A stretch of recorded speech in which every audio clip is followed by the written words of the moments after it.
Use code LEGACY promo to get 15% off all orders on the Dangerville store. Code's only going to work for a week, so get to it now.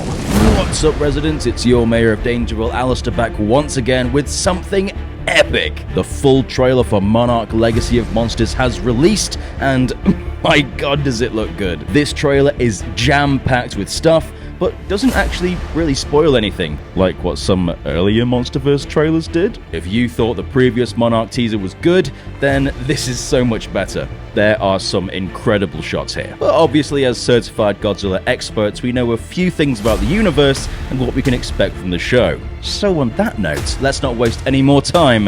Let's break down that trailer. Now there's a lot to go through, so strap in. We open to a shot of San Francisco, clearly destroyed following the Godzilla attack in 2014.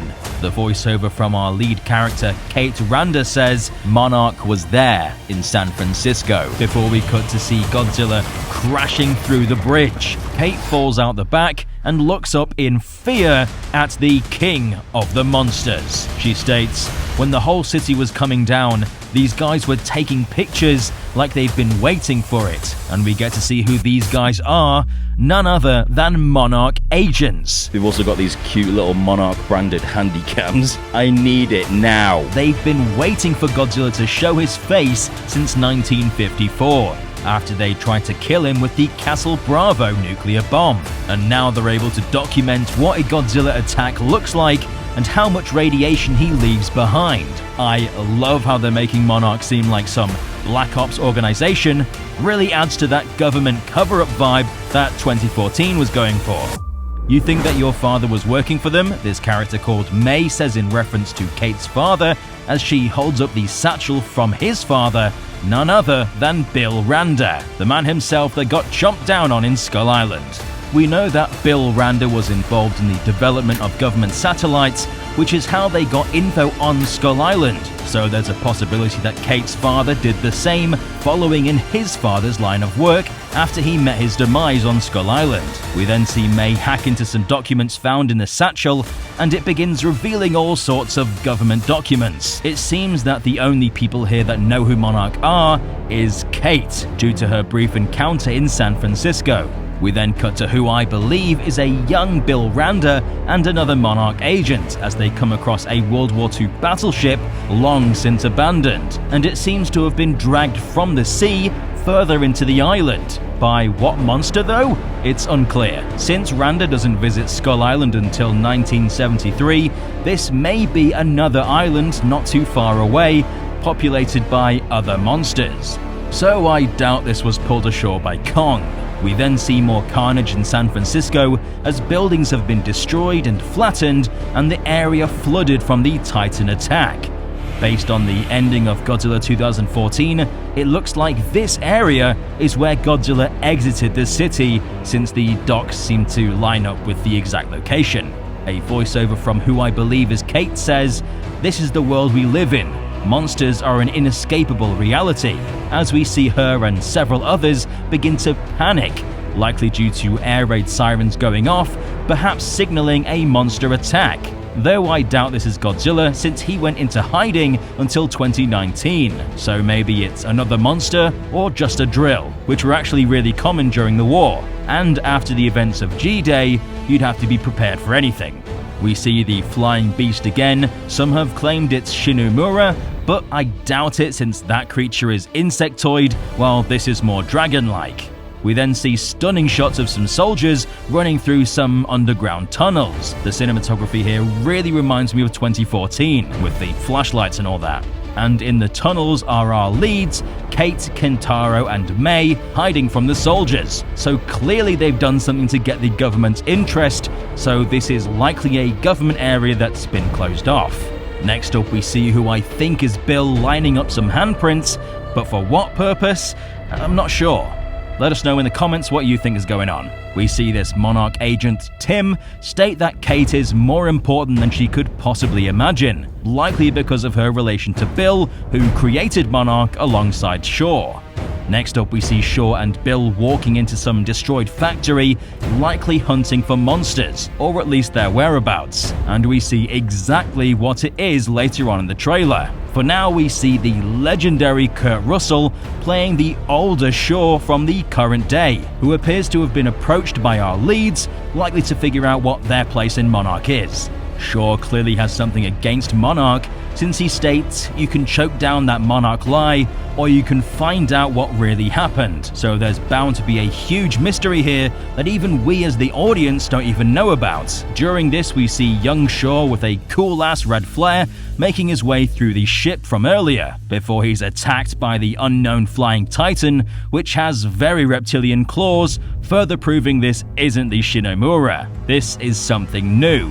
The trailer presents us with several mysteries that we'll be uncovering throughout the duration of the show, and even solve puzzles that guide us through that journey, as Kentaro uses the light from the window to illuminate pinpoints on the map, areas of interest, potentially known locations of Titans, since it seems to line up with what we know of their locations prior to King of the Monsters, but these may also be Hollow Earth entrances.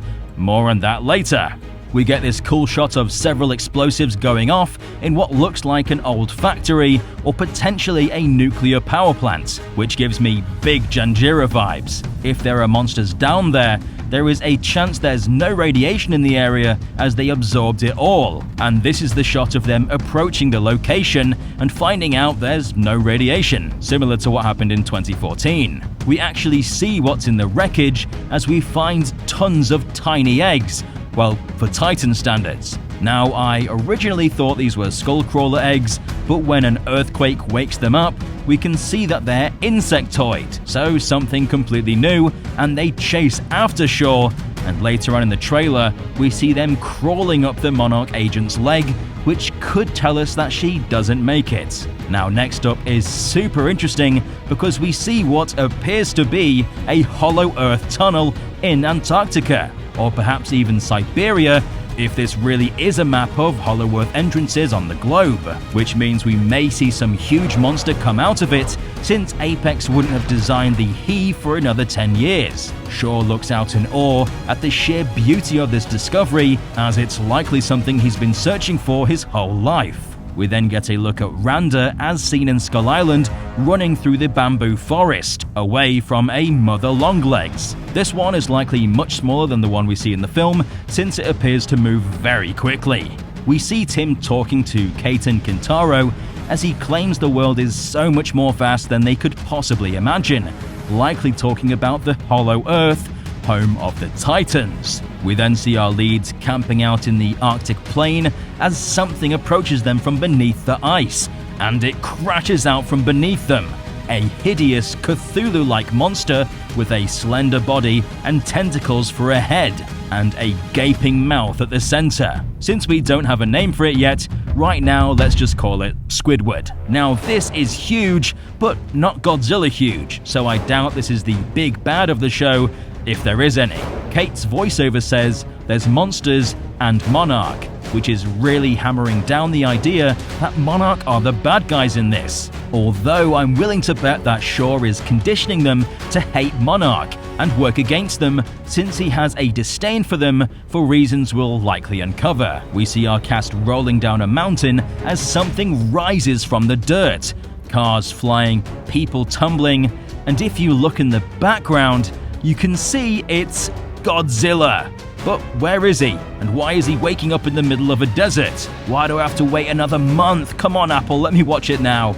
Moving on from this, we see Squidward again, who actually has the ability to freeze people, which is never a good sign for us humans. I love seeing these kind of elemental abilities from monsters.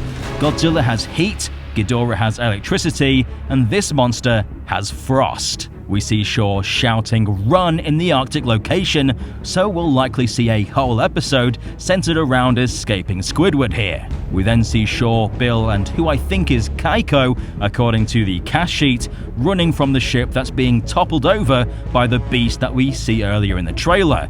And thankfully they didn't go to the Prometheus school of running, since they make it out just in the nick of time. Next up, we have this epic shot as Shaw says the world is on fire as he crawls on the ground away from the tentacle monster, which gives me big Skullcrawler vibes with the way it's approaching from the distance. It's really cool to see Kurt back in this snowy location. It's not the first time he's had to deal with big scary monsters in the Arctic. Shaw says, if you want to save millions, we can use some help. But who's going to help? None other than the king of the monsters. My god, these shots are just insane. They make him look truly huge. And he's back to his 2014 design, which is still my favorite in the series. This scene appears to be him approaching the Castle Bravo nuclear test, which we saw a preview of in the previous teaser, where Shaw attempted to kill Godzilla with the force from the nuclear device. Obviously it didn't work, and Shaw has resented Godzilla and Monarch ever since. So this desert scene could be them drawing him out to fight some other huge threat. Although Shaw might have other intentions to try and get Godzilla killed, completing his mission. The final shot here is just incredible. He looks so good. He looks more real than anything we've seen since 2014, honestly. Shaking the dirt off him before roaring at something, whether that's aimed at another monster or if he's just agitated that something woke him up. I can be the same, to be fair. Who woke me up? I'll kill you! Then we get the title card, Monarch Legacy of Monsters, coming November 17th, just over a month away, and wow, that was a lot. This show looks incredible. Everything from the characters, the story, to the monsters themselves. It looks like everything we've wanted from a MonsterVerse TV show, and more. And it looks like it's going to expand what we know about the Hollow Earth leading into Godzilla and Kong, the New Empire. Let us know what you thought of the full trailer down in the comments below, and be sure to subscribe and stomp the notification button to become a resident of Dangerville today to not miss out on all that Monarch goodness. Leave this video a big Kong-sized thumbs up. I've been Alistair, and we'll see you residents in the next one.